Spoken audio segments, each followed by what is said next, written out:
Mevlana Hazretleri selam üzerine sevgi ve aşk sevgiyle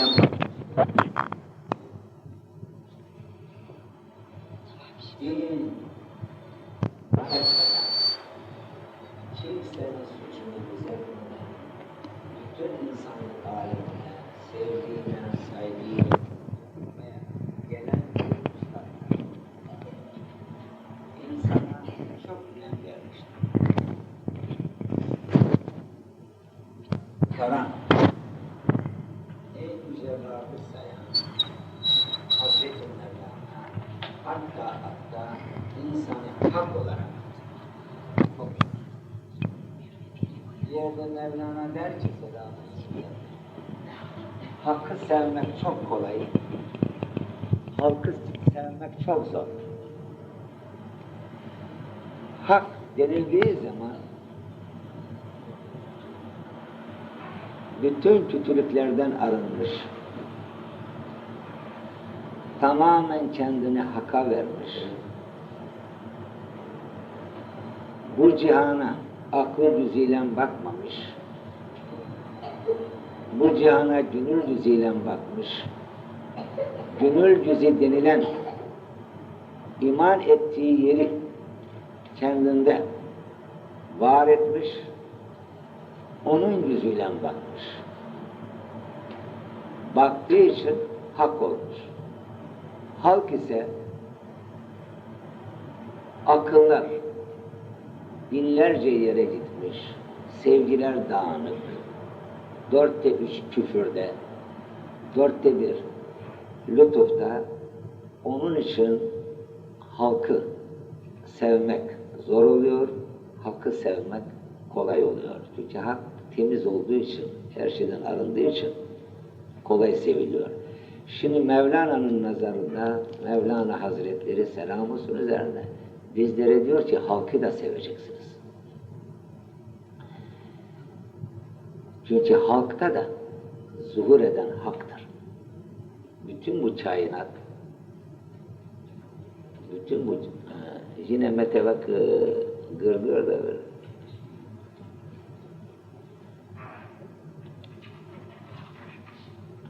Ses tamam mı?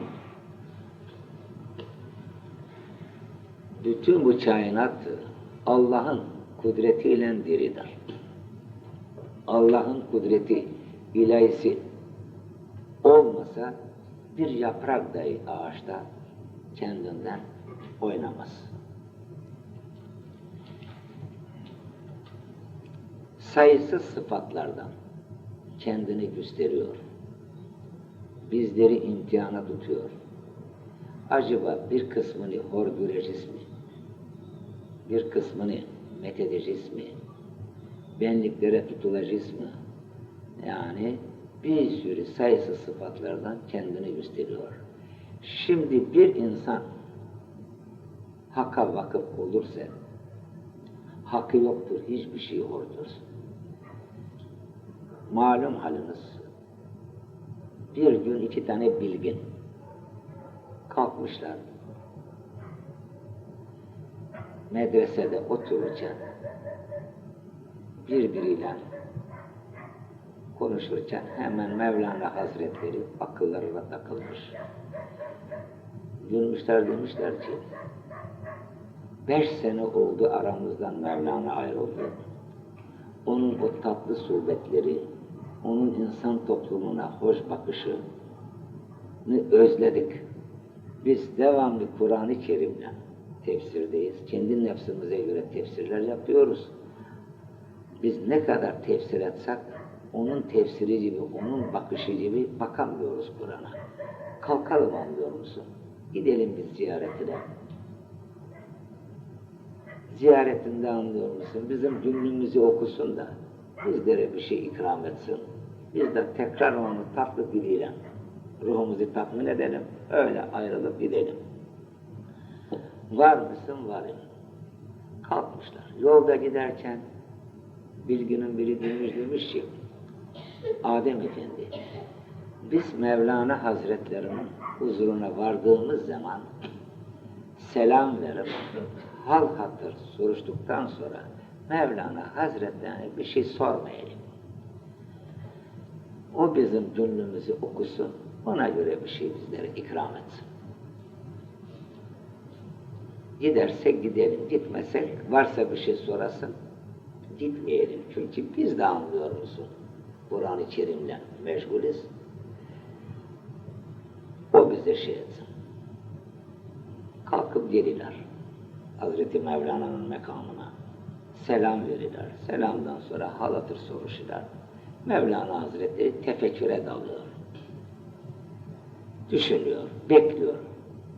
Gönlüne bir ilham doğsun da onların gönlüne bir şey ikram etsin. Çünkü hak aşıklar kitabı pek konuşmazlar. Daima gönülden gelen hitapları konuşurlar. Peygamberler de böyleydi, veliler de. Kitabı ancak aşık olmayan kişiler, akli dünyada vehimde kalkar, anlıyor musun? Mevlana'nın bir eserini alır, okur kitabı. Kitap güzel söyler, yine kendisi nefsiyle görür. Kalkıp geliyor. Mevlana tefekkür ederken Adem'in sabrı tükeniyor. Diyor Mevlana, tefekküre daldı, bize bir şey ikram etmeyecek. O ikram etmedikten sonra bari ben sorayım. Dönmüş Hazreti Mevlana'ya. Ya Hazreti Mevlana demiş. Size bir şey sorabilir miyim? Mevlana Hazretleri hay hay demiş. Buyurun sorun. Kalkıp Hazreti Mevlana'ya şöyle bir soruda bulunuyor. Ya Hazreti Mevlana, bu alemde fena nedir? Yani kötü nedir? Der demez Mevlana Hazretleri bu bilginden böyle bir soru işitince hemen kendini şezdeye vuruyor. Cevap vermiyor. Vermeyince diğer bilgi, kendisi anlıyor musun? Biraz daha arif, daha aydın, daha gönüllü, hemen Adem'e demiş, kalk demiş. Gidelim.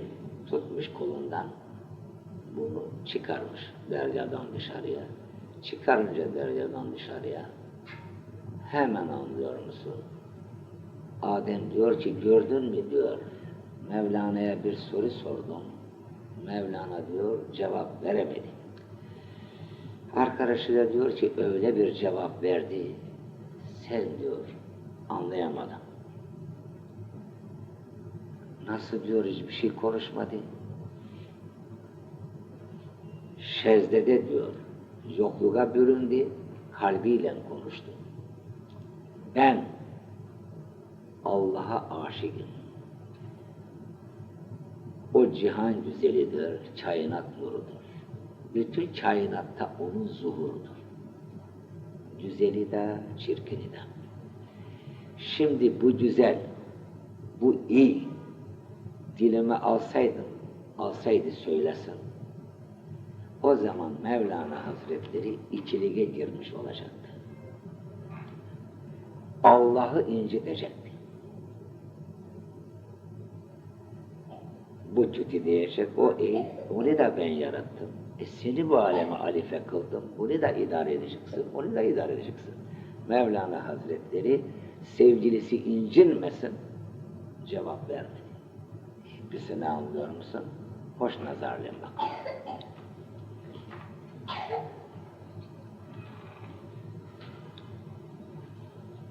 Çünkü Mevlana'nın selam olsun üzerine bizlere yine bir seslenişi var. Küfrü iman bilmeyen bizden değil, iki bir görmeyen de bizden değil. Yani nasıl peygamberler selam olsun üzerine bu aleme geldiler, o devirdeki toplumdan uğraştılar, Allah'ın güzelliklerini söylediler, insanları birliğe, kardeşliğe, sevgiye davet ettiler, ayrım yapmadılar, bir sürü istirap çektiler, isyanlara düşmediler. Gelek Davud, gerek Musa, gerek İsa, gerek Muhammed, ondan sonra gelen veliler, hepsi bu topluma Allah'ın güzelliğini söylediler. İnsanları Allah'ın birliğine davet ettiler.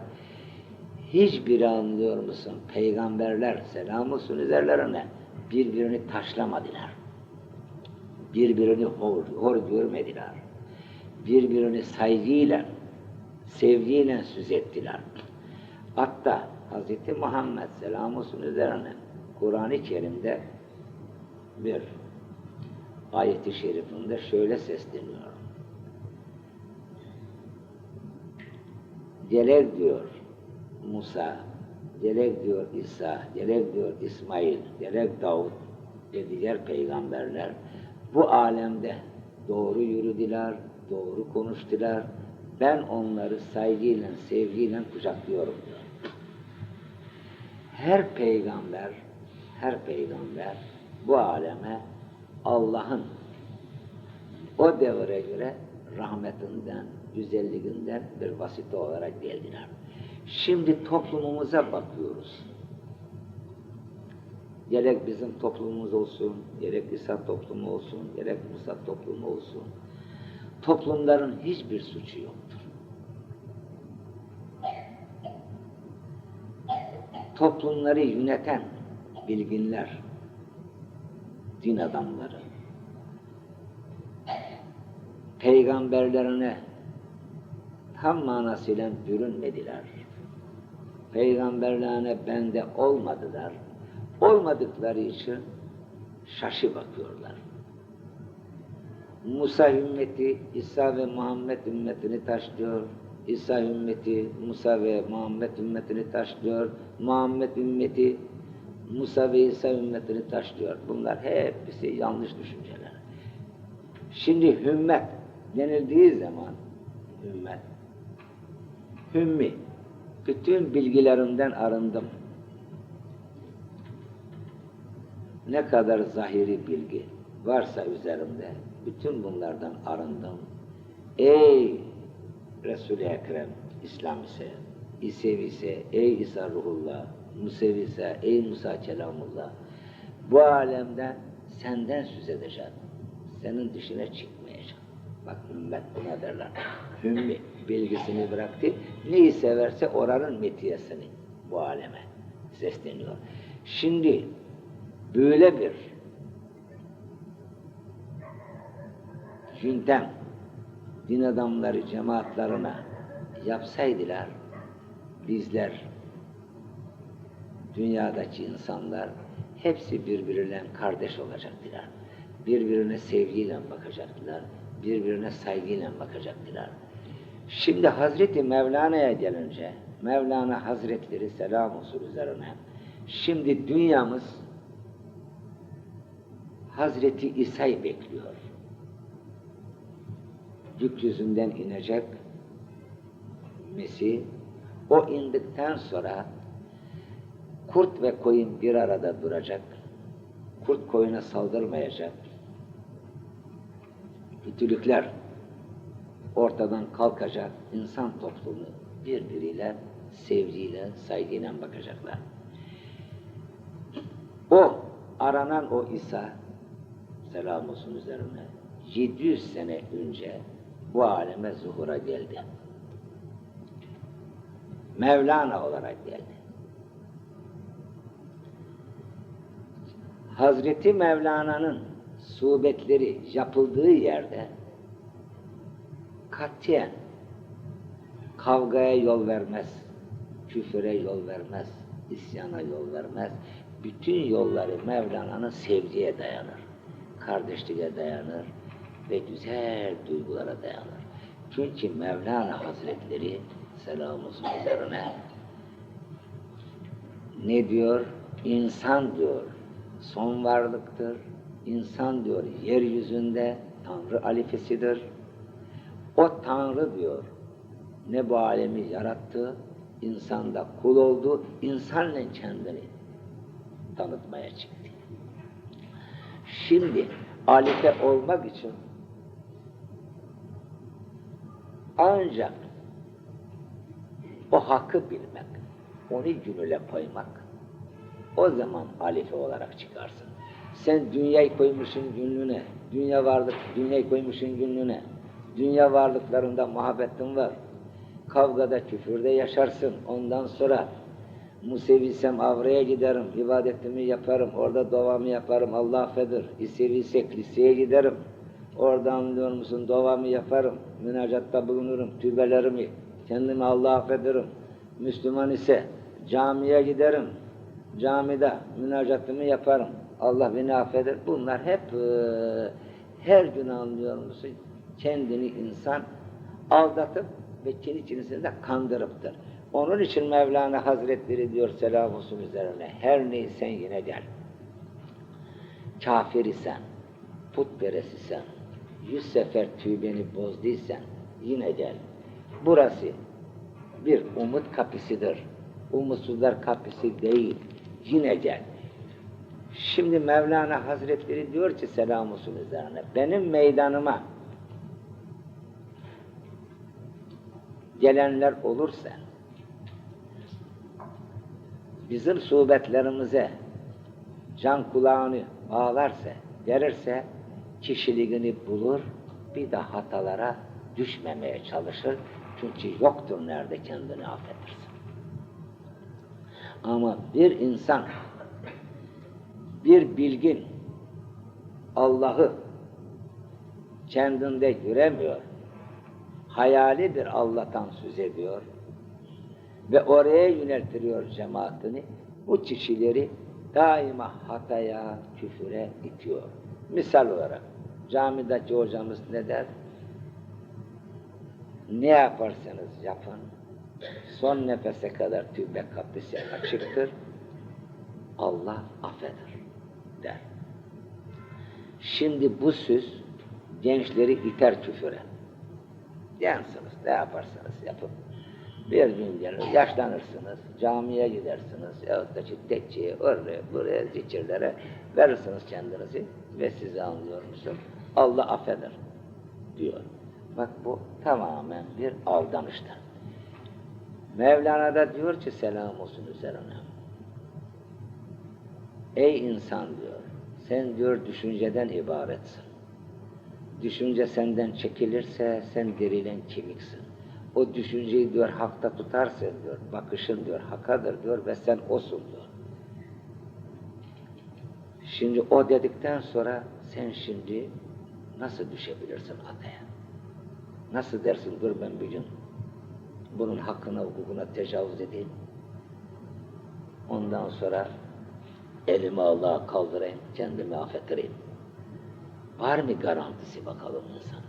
Çünkü insan bir nefesten yaşamdandır. Senelerle, aylarla değil. Genci de gidiyor, orta yaşlısı da gidiyor, yaşlısı da gidiyor.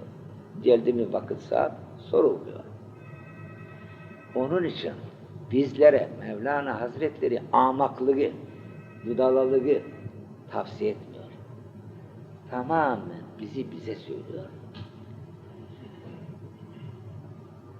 Biz insan olarak yaşayalım, insanca yürüyelim, insanca konuşalım, birbirimizi sevelim, birbirimizi sayalım ve birbirimize sevgi ve güzel bir varlık olalım. Şimdi Hazreti Mevlana selam olsun üzerine bütün dünyaya kucak açmış bir pir. Kendisi aşk ustası, sevgi ustası. Yalnız Mevlana bu alemde işlenmedi. İşlenmediği için anlıyor musun? Azınlıkta kaldı. Yine toplum kendi birlikleriyle gidiyor. 1000 tane İsa insa, 1000 tane Muhammed insa, 1000 tane Musa insa, gene anlıyor musun?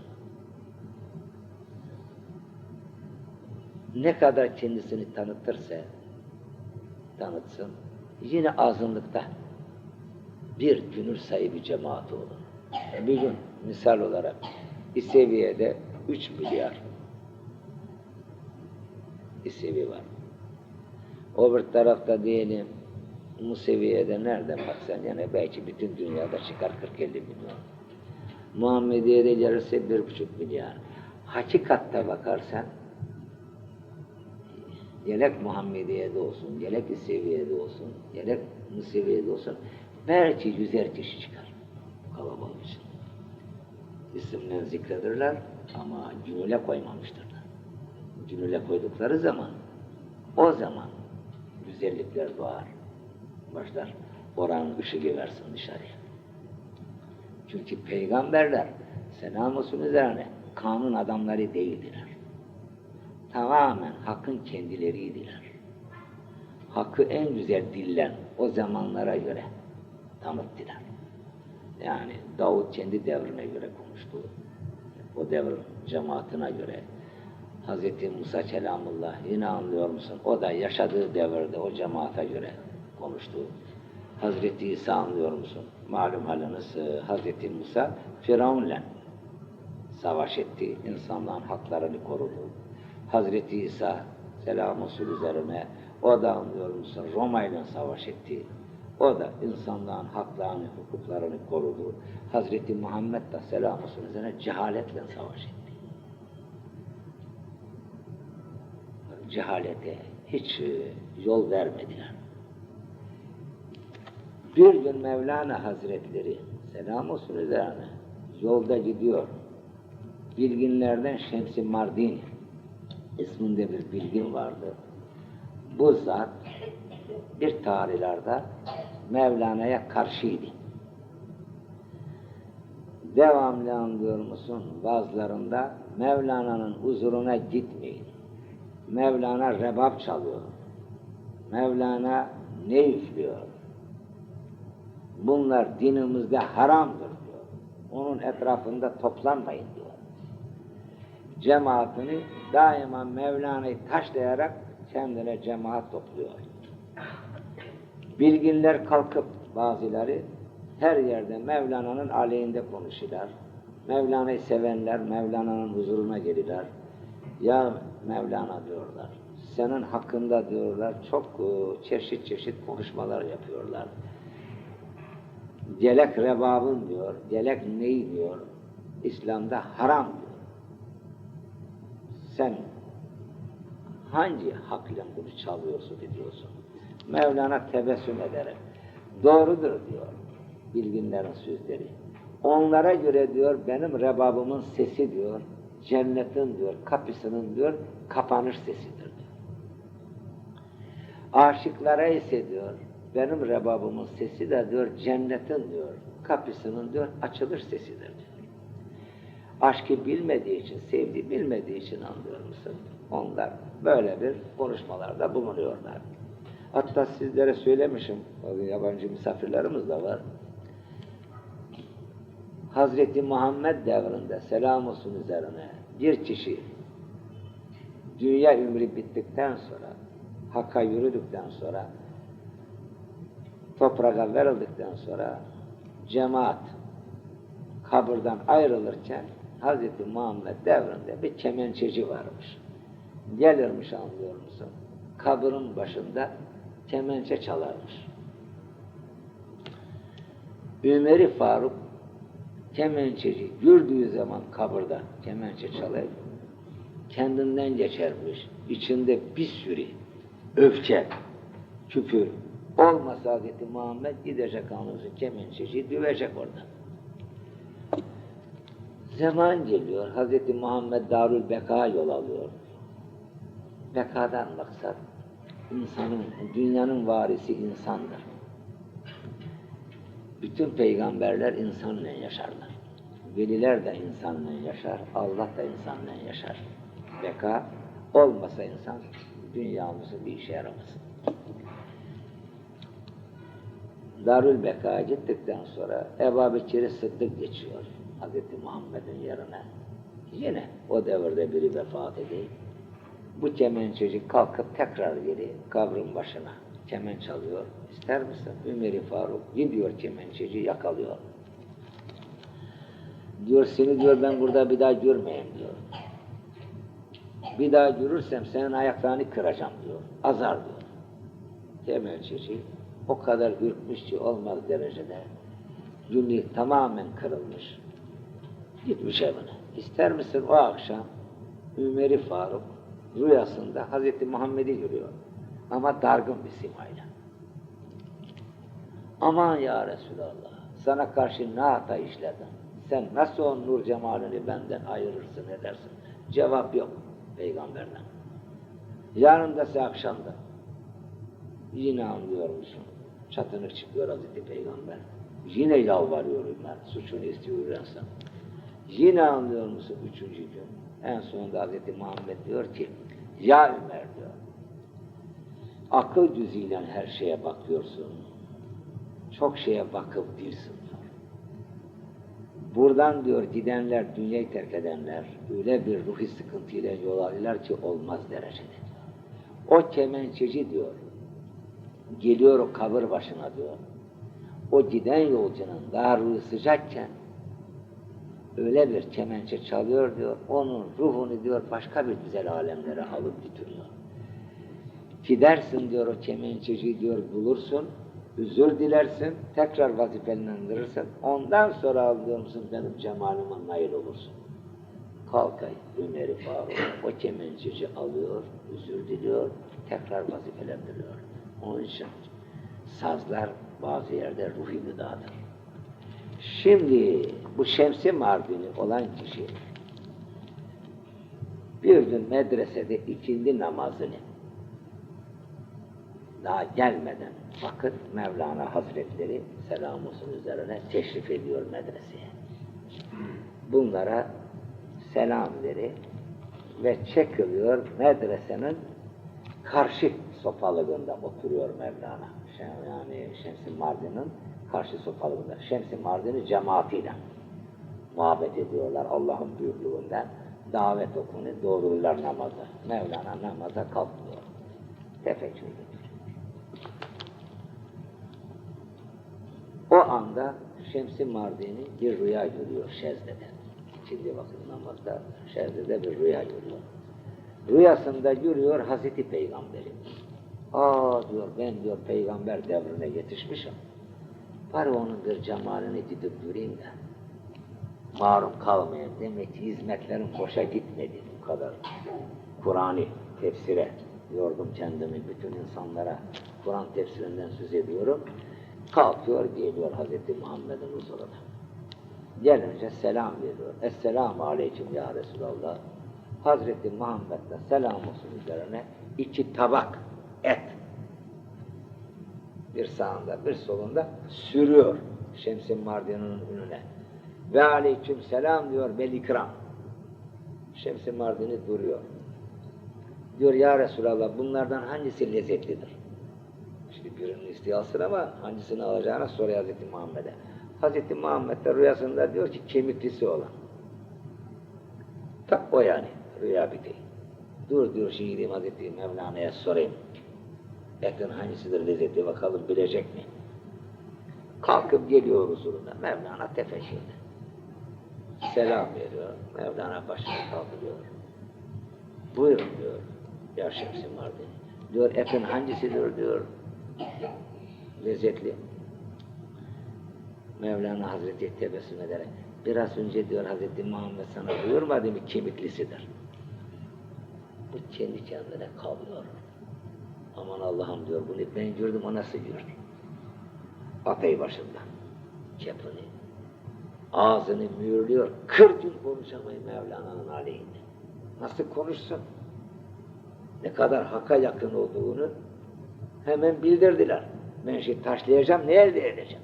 Ama ona dost olursa kendimi kazandırmış olacağım. Kalkıyor anlıyor musun? 40 gün sonra bir sabah namazından sonra geliyor Mevlana'nın dergahına. Elini öpüyor. Mevlana'nın mukabelesine katılıyor. Oradaki def sesleri, kudum sesleri, ney sesleri hepsini kendinden almış, başka aleme götürmüş. Hemen diyor Hazreti Mevlana'ya bana müsaade eder misin ben de def çalayım. Mevlana Hazretleri buyurun diyor ve yastığın olsun diyor. Alıyor o defi bir de bırakmıyor dergaha, kendi evine götürüyor hadi. Düne kadar taşladığı şey, yani sonra da taşlanan şey buna dost oldu der, çal git. Zaman geçiyor arada, Mevlana'nın müritlerinden oluyor. Bir gün anlıyor musun, kendi cemaatiyle Otururken Mevlana da yolda gidiyor. Bunlar bir ağaç altına oturmuşlar, muhabbet ediyorlar Allah'ın büyüklüğünden. İster misin? Mevlana Hazretleri selam veriyor. Esselamu aleyküm ya Şemsi Mardini. Bunlar hepsi kalkıyor yanımdan. Ve aleyküm selam ya Mevlana. Suhbetiniz diyor, nereden? Nereden olacak diyor ya Mevlana. Bizim suhbetlerimiz diyor, Allah'ın diyor, nebilerinden ve velilerinden. Onları zikrediyoruz.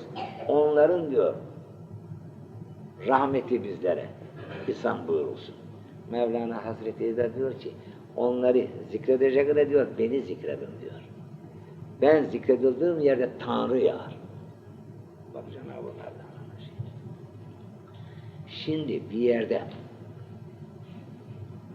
Tanrılık verilirse, hak en güzel şekilde tanıtılırsa, insan her şeyin üstünde tutulursa, bu insan acaba bu namzeti verene nasıl bakar? Forme bakar, yok ki sevgilerine bakar. Muhakkak ki sevgiler seni bir sefer sana tanıtıyor. Kimlik veriyor. Kimlik verdikten sonra bütün insan dinler üstündedir. Dinler ahlaklar üzerine kurulmuştur. Sizlere buyurmuştum, yine buyuruyorum. Hz. Muhammed'e salik olmuş sormuştu dinin ne? Hz. Muhammed dedi, ahlak. Gitti. Kendi halkına söyledi, çözemediler, tekrar geldi. Ya Muhammed dinin ne? 3 sefer dedi, ahlak, ahlak, ahlak. Güzel söylediniz ama bunun manasını biz çözemedik. Bunun manası dedi, bir insan dedi, hiç bilgin olmasa dahil dedi, insan toplumuna yararlı işler düşünürse, yararlı şeyler, o ahlak sahibidir, bizden sayılır. Bir insan ne kadar bilgin olursa olsun, insan toplumuna kötü şeyler düşünürse, o bizden değildir, ahlaksızdır. Şimdi bak, dini buraya bağladı Hz. Muhammed. Ondan sonra bilginlerimiz bunları daha teferruatlara soktular, ettiler.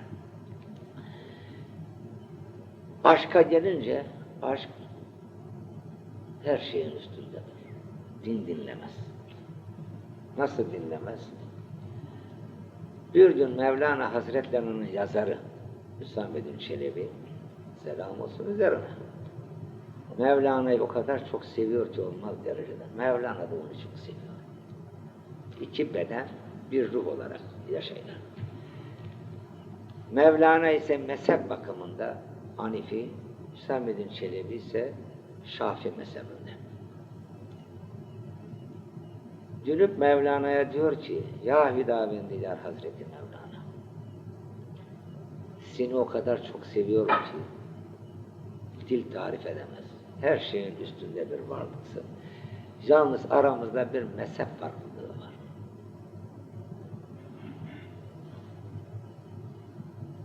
Ne olur diyor, müsaade ver.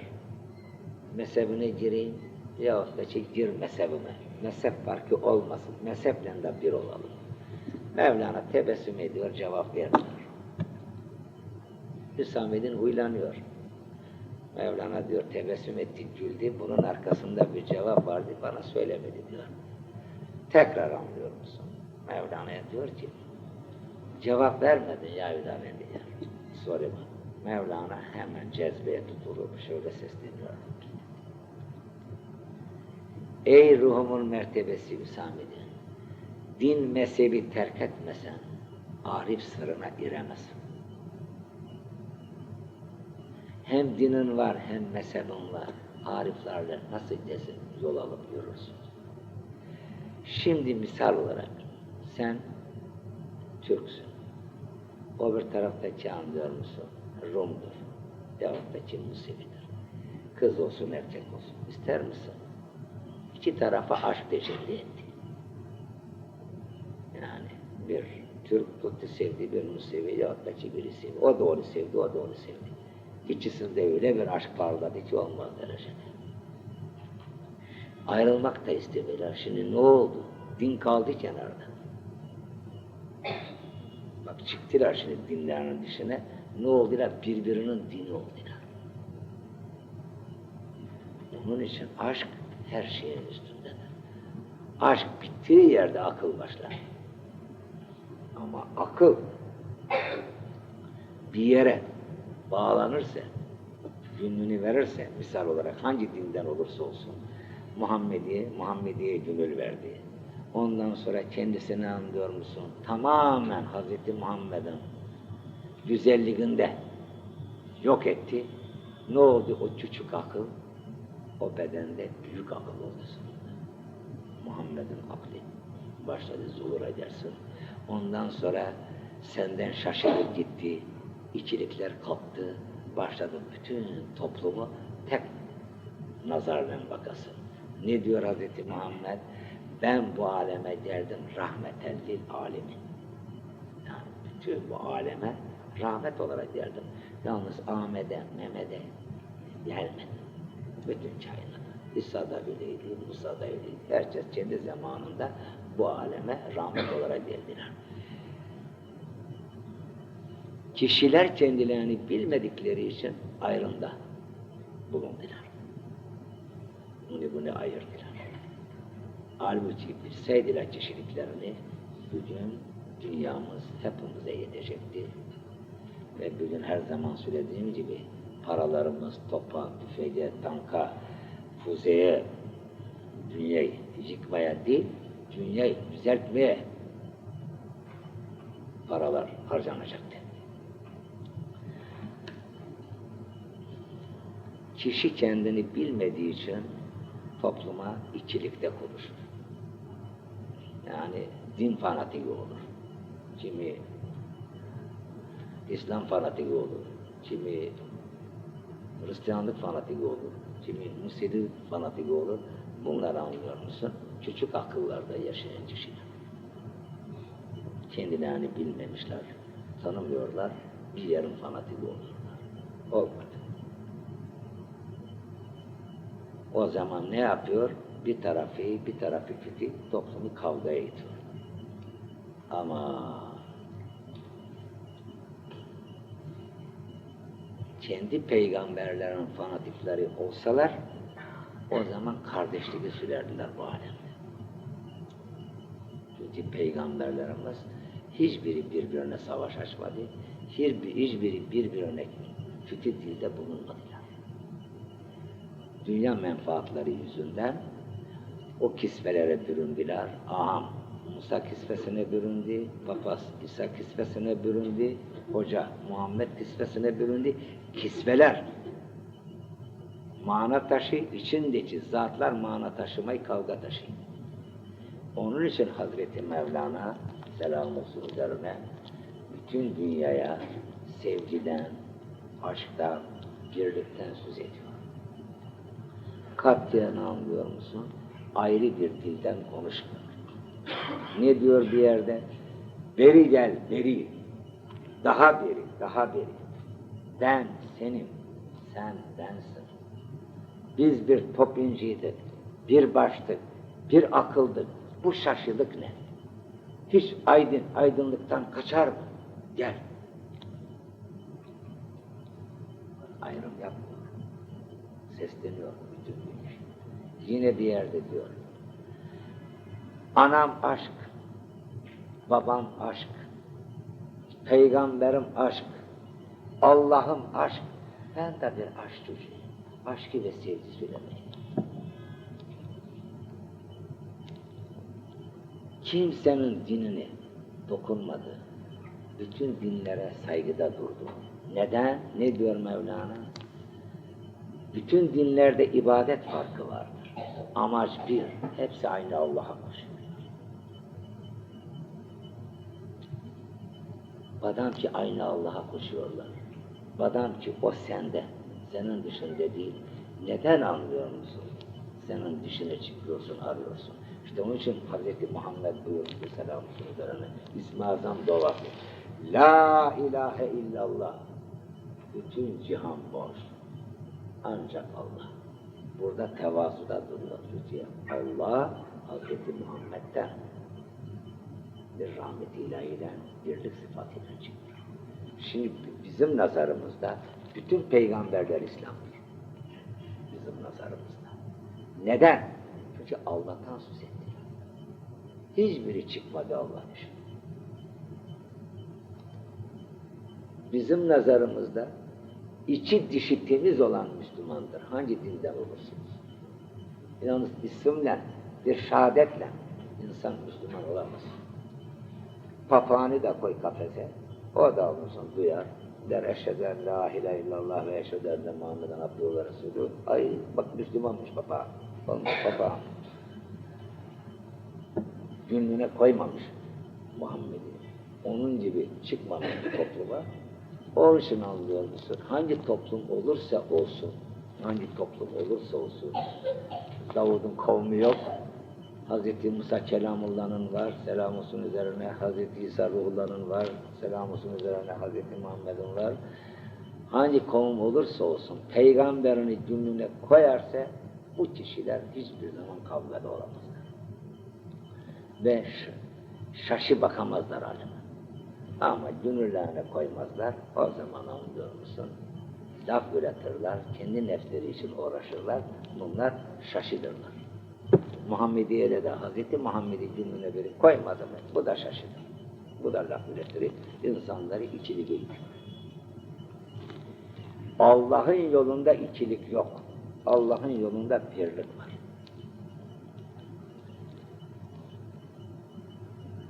Biz de bütün insanları birliğe davet etmeye geldik.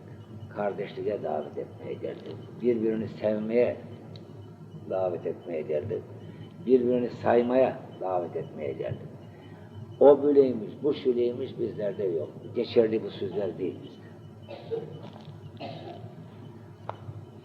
Burası baştan aşağıya Hazreti Mevlana selam olsun üzerine gerek dilinden, gerek bakışından, gerek duruşundan nur saçtı bu aleme. Cenab-ı Allah baştan aşağı nurdur. Bizim de anlıyor musun? Yolumuz Allah'a sevgiyle koşmaktır, korkuyla değil. Demek ki sen kötülük yapacaksın da onun için korkuyorsun, Allah'a yanaşıyorsun. Sana Allah'ı güzel işlememişler. Halbuki Allah'ı cemaatlerine tanıtsaydılar, kainatta ne kadar güzel varsa Allah hepsinden güzeldir. Bütün bu kainattaki güzeller onun nuruyla nurlanmıştırlar. O nurdur insanları kendine cezbeden, o nurdur insanların aklını başından alan, o nurdur anlıyorsun insanı güzelleştiren. İşte Allah da baştan aşağı nur idi, peygamberler o nurda fani oldular, daima güzellik söylediler. Gerek peygamberler, gerek veliler. Her dinde aziz var. Aziz demek veli demektir. Yani velisiz bu alem değiller. Gerek velilerde, gerek nebilerde onların bedenleri bir gülgedir. Allah'ın ta kendisiyle olur. Yani çünkü hakkın dışında sözleri yoktur. Şimdi sizlere Sultan Veled Hazretlerinden Hazreti Mevlana'nın büyük oğlu Bahattin Veled, onun marifinden bir şeyler ikram etmeye çalışırız. İnanınız hepimiz anlıyor musun? Kulak verelim sözlere. Öyle boş geçirmeyelim. Çünkü onların sözleri hak sözüdür. Hepimize hitap ediyor. Bakalım nasıl bir hitapta bulunuyor.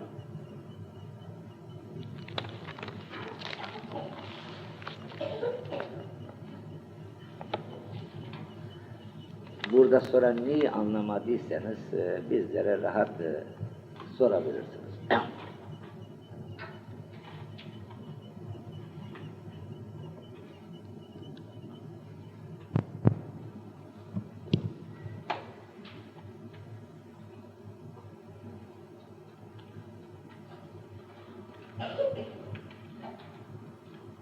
Neyse bekliyorum. Sağ olsun bekliyorum. Nerede çıkalım?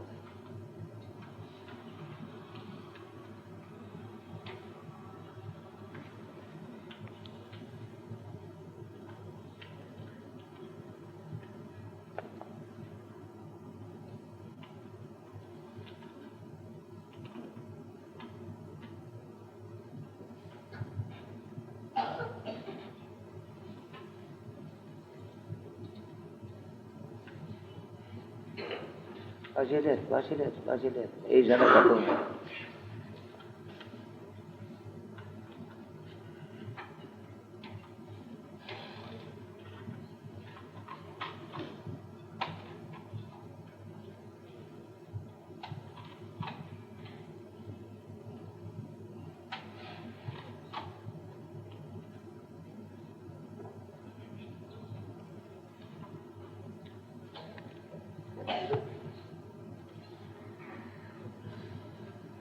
Sultan Veled'in Marif eserinden